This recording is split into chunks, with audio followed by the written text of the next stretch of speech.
Histoire d'en dire plus.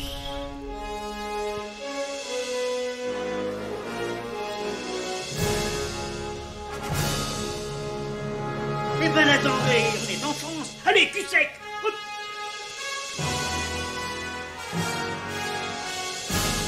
Personne ne veut le croire et pourtant c'est vrai, ils existent, ils sont là, tarnatata. Non. Il faut qu'on pète.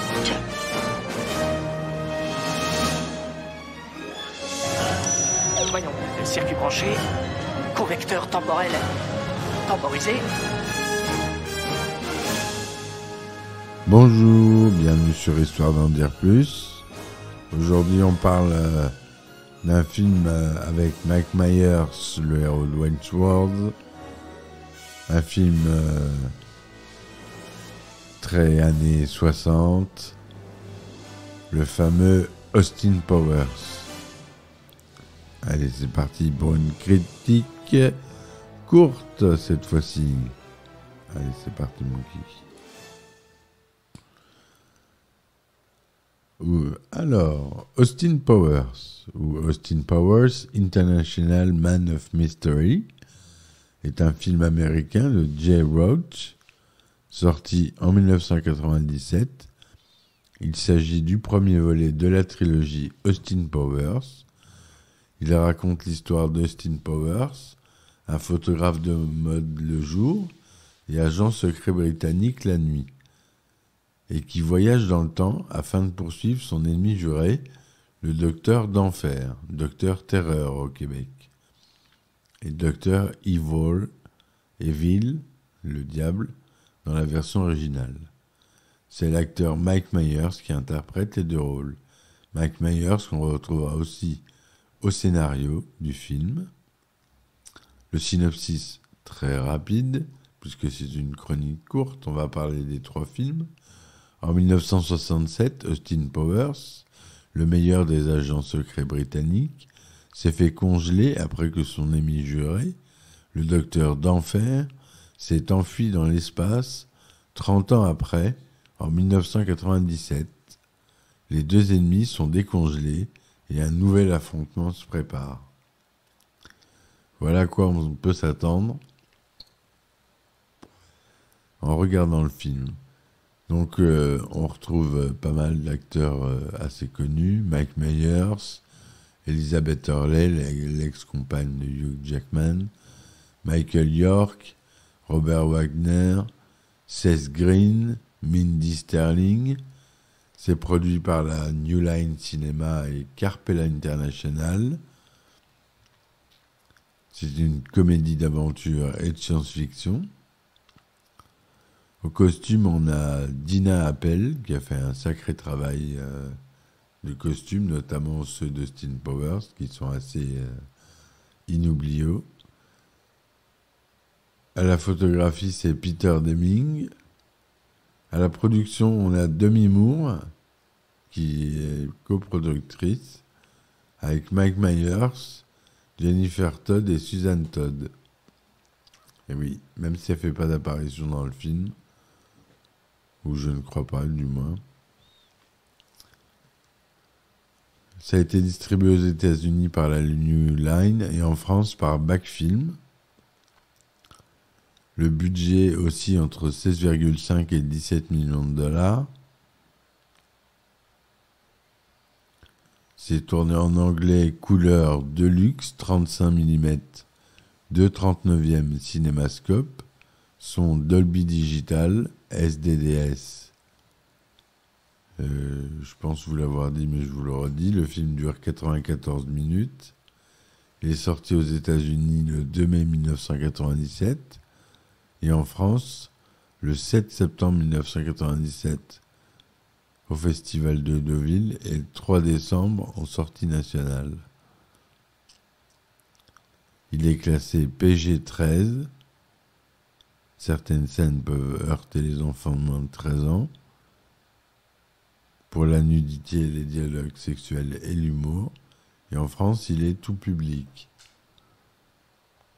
Mike Myers y joue Austin Powers alias Docteur Evil, Docteur d'Enfer en France. Elizabeth Hurley joue Vanessa Kensington. Michael York, Basil Exposition. Mimi Rogers, Mrs. Kensington. Robert Wagner, numéro 2. Seth Green, Scott d'Enfer. On a Christian Slater qui joue un agent de sécurité. On a Carrie Fisher qui joue la thérapeute qui est non créditée. On a Will Ferrell qui joue Mustapha. Belle distribution.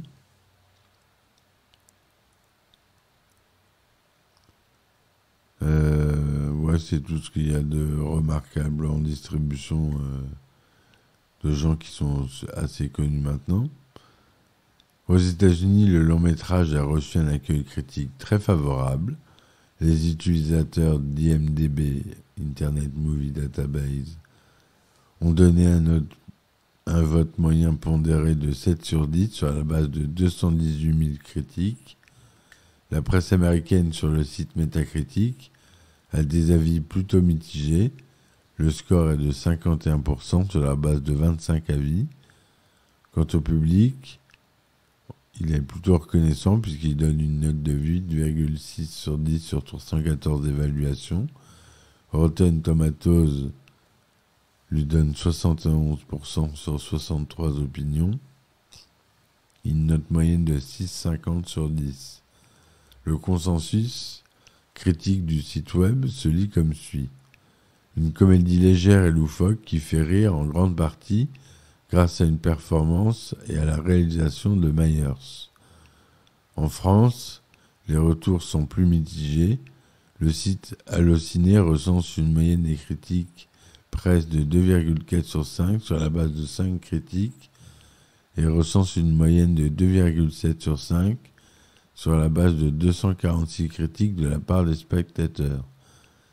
Et oui, ce film, il a été mal accueilli au cinéma et pourtant il est devenu culte au fil de ses ressorties. Même Télérama lui donne une pauvre note de 2,87 sur 5 sur 1432 critiques.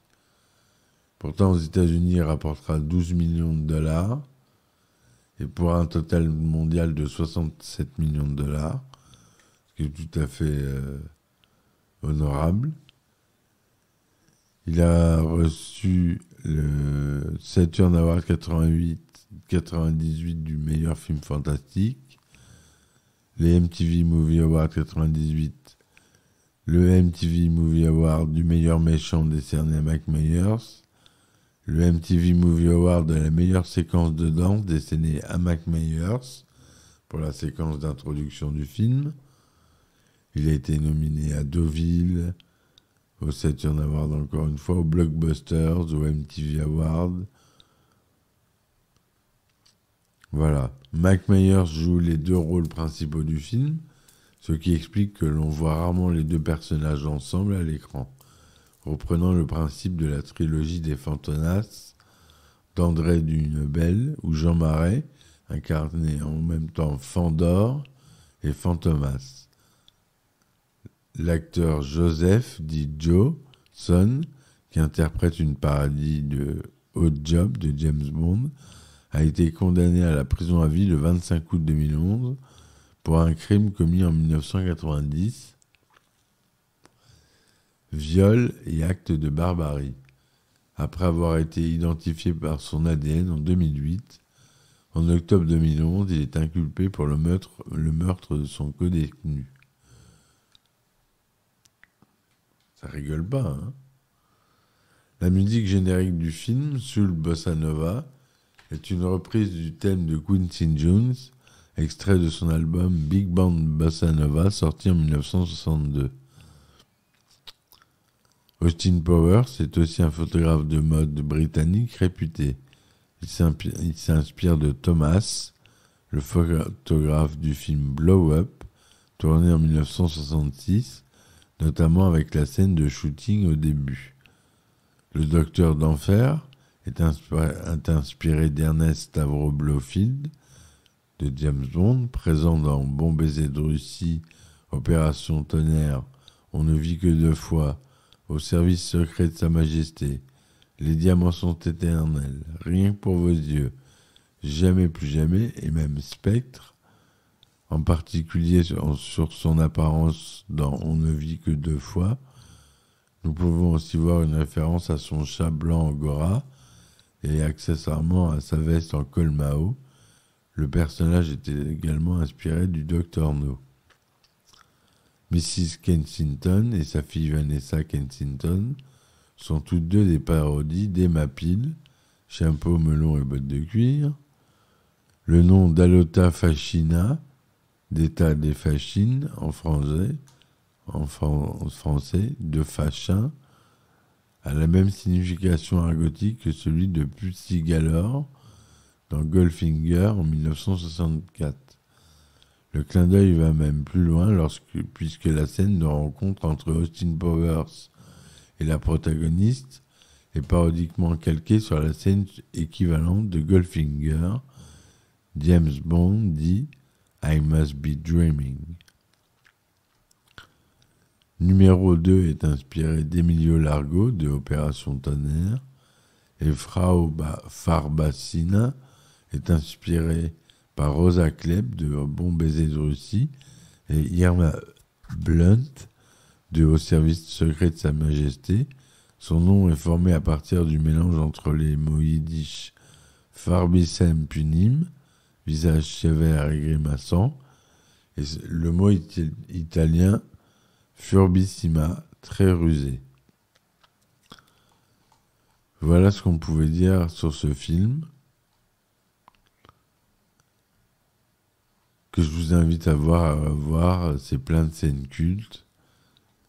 Je ne l'ai pas trouvé en 4K, je l'ai trouvé qu'en Blu-ray 1080p classique. C'est vraiment un très bon film. La suite, Austin Powers de L'espion qui m'a tiré, et le 3, Austin Powers, qui joue... Donc le nom du film, c'est Goldmember, en référence à Goldfinger, évidemment. Voilà, donc je vous invite tous à revoir ce film. Moi, je l'ai dans ma collection, je me le refais de temps en temps. Pour moi, c'est culte. Je pense que pour vous aussi, c'est une référence malgré le succès critique mitigé. Ce film est vraiment un très bon film, et les suites aussi. Beaucoup d'humour. Voilà mes amis, je vous remercie de m'avoir écouté pour cet épisode. Je vous dis à bientôt pour un nouvel épisode. Laissez des commentaires, des likes. Si vous voulez participer au podcast, vous pouvez avec les liens que je mets en description. Ça m'aide beaucoup à payer les serveurs du podcast. Donc s'il vous plaît, si ça vous plaît, participez. En plus, vous avez des épisodes originaux, notamment des anecdotes de cinéma que vous retrouvez que si vous vous abonnez. Ça coûte 2 € par mois. Voilà. Je vous dis merci, à bientôt, bonne journée et ciao ciao. Histoire d'en dire plus.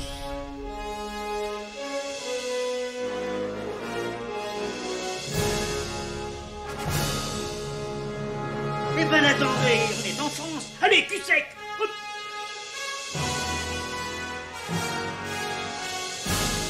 Personne ne veut le croire et pourtant c'est vrai, ils existent, ils sont là, Tarnatata. Glow. Il faut qu'on pète.